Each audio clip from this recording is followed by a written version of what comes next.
दो लड़कियां एक दूसरे की बहुत अच्छी दोस्त होती हैं। एक दूसरे के सुख में दुख में हर जगह वो काम आती थीं।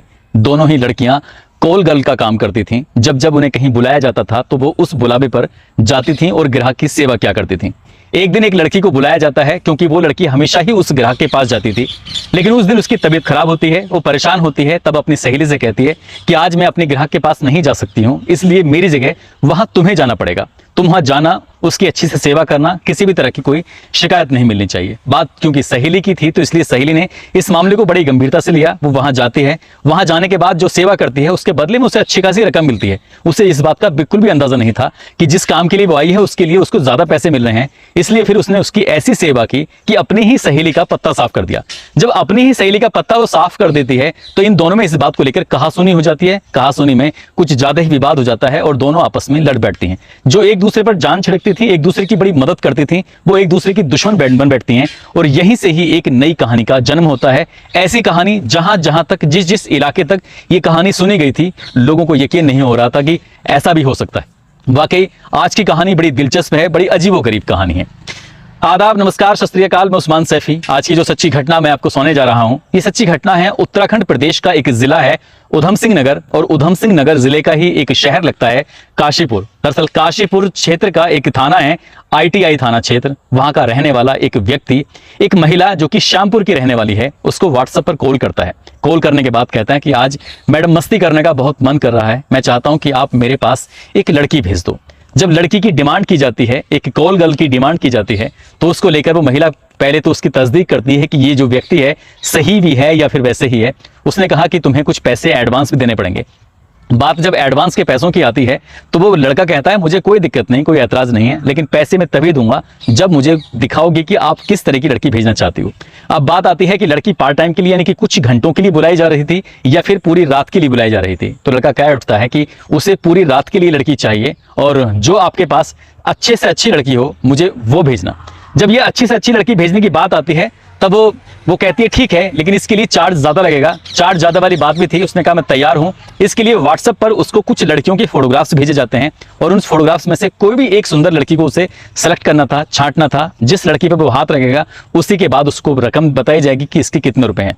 15 लड़कियों के फोटोग्राफ्स भेजे गए थे, लेकिन उसने 15 की 15 लड़कियों को रिजेक्ट कर देता है। अब रिजेक्ट करने के बाद वो कहता है कि मुझे और लड़कियां चाहिए, इससे भी सुंदर लड़की हो तो उसका फोटोग्राफ्स भेजो, नहीं तो मत भेजो। अब उसमें से कुछ और लड़कियों के फोटोग्राफ्स भेजे जाते हैं, या 4 या 5 के आसपास, लेकिन उन 4-5 में से उसको एक लड़की पसंद आती है। उसके बाद वो कहता है कि ये मुझे लड़की पसंद है। अब जो रकम तय हुई थी, रकम तय के बाद आधी धनराशि उसको एडवांस में देनी थी और वो इस बात को लेकर तैयार हो जाता है।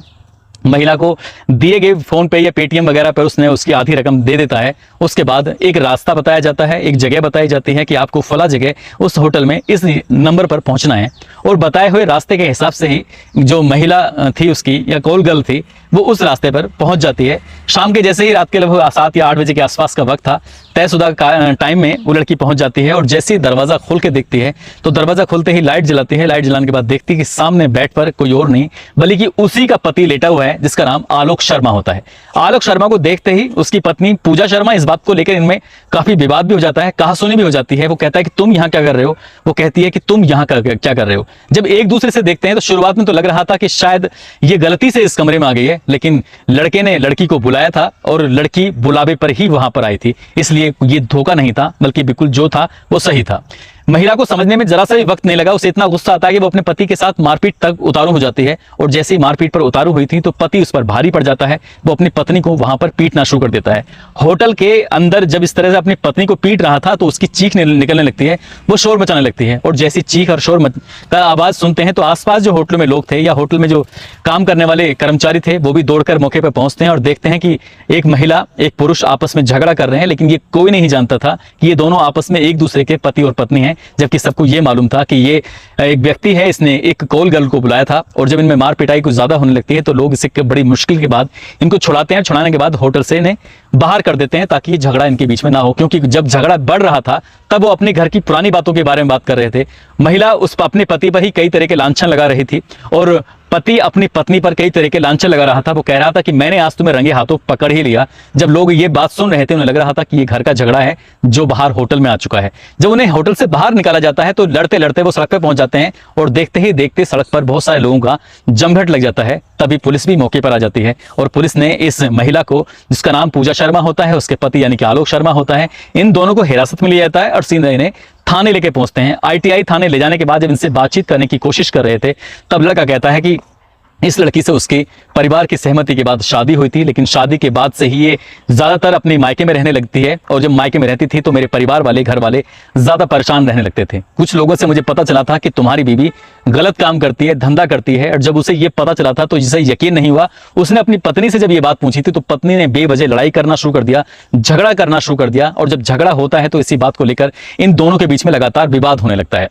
2-3 साल पहले शादी हुई थी, लेकिन शादी ज्यादा दिन टिक नहीं पाती। कुछ ही दिनों में, कुछ ही महीनों में ये शादी टूटने की कगार पर जाती है और महिला ज्यादातर वक्त अपने मायके में रहने लगती है और उसे ससुराल वालों से ज्यादा मतलब भी नहीं होता है। अब इसी बात को देखते हुए पति अपनी पत्नी को लेकर ज्यादा परेशान होता है, रिश्तेदारों से, दोस्तों से, सभी तरह से मदद मांगता है, लेकिन कहीं से कोई मदद नहीं मिलती।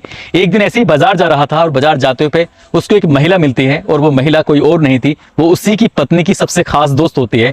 जैसे उसके सामने टकराता है वो बताती है कि तुम्हारी जो पत्नी है वो श्यामपुर की एक महिला के साथ धंधे वाला काम करती है, वो एक सेक्स रैकेट का एक हिस्सा है, एक सदस्य है। वो इस बात को जब सुनता है तो पति कहता है कि मुझे इस बात पर बिल्कुल भी यकीन नहीं है, भरोसा नहीं है, जो तुम कह रही हो ये बिल्कुल भी सच हो ही नहीं सकता। लेकिन वो महिला थी, वो जानती थी, क्योंकि दोनों एक दूसरे की बहुत अच्छी दोस्त थी। कभी कभी एक दूसरे की जगह वो अपने कस्टमर के पास पहुंच जाया करती थी और शायद इसीलिए उसने बड़ी पुख्ता जानकारी दी थी। उसने कहा कि मैं कैसे यकीन कर लूं। तब उसने एक श्यामपुर की एक महिला होती है उसका भी वो नंबर देती है और जब उसका नंबर देती है तो कुछ दिन जब बीत जाते हैं उसके बाद वो इत्मीनान से, आराम से बैठकर तसल्ली से उस महिला को फोन करता है और कहता है कि मुझे एक कॉल गर्ल चाहिए, मैं उसके साथ कुछ वक्त बिताना चाहता हूं। ये उसकी प्लानिंग का हिस्सा था, इसलिए वो सामने जो दलाल महिला थी वो इस बात को समझ ही नहीं पाई, क्योंकि उसके साथ जो होने वाला था, क्योंकि उसको वही लड़की चाहिए थी जो उसकी पत्नी थी। पहले जो 15 फोटोग्राफ्स भेजे गए थे तो उसने उसको रिजेक्ट कर दिया। बाद में जो 4-5 और फोटोग्राफ्स भेजे गए थे उसमें उसकी पत्नी भी शामिल थी, क्योंकि वो ज्यादा देखने में सुंदर थी, अच्छी थी और शायद ये काम जो करती थी वो शादी से पहले भी करती थी। इसलिए वो अपनी पत्नी को रंगे हाथों पकड़ना चाहता था और उसने पत्नी को जो अपनी बताए गए होटल में, बताए गए कमरे में बुलाया तो दोनों के बीच विवाद हो जाता है। पुलिस ने जब ये पूरी कहानी सुनी तो पुलिस भी अपना सर पकड़कर जमीन पर बैठ जाती है, वो भी सोचने पर मजबूर हो जाती है। बात यही नहीं थमती है, पुलिस वाले मौके पर मौजूद होते हैं और पत्नी अपने पति को सबके सामने पीटना शुरू कर देती है। वो कहती है कि इसका कई लोग महिलाओं के साथ अवैध संबंध है, ये दहेज की मांग करता है, और जबकि पति ये कह रहा था कि मैंने इसको रंगे हाथों पकड़ा है।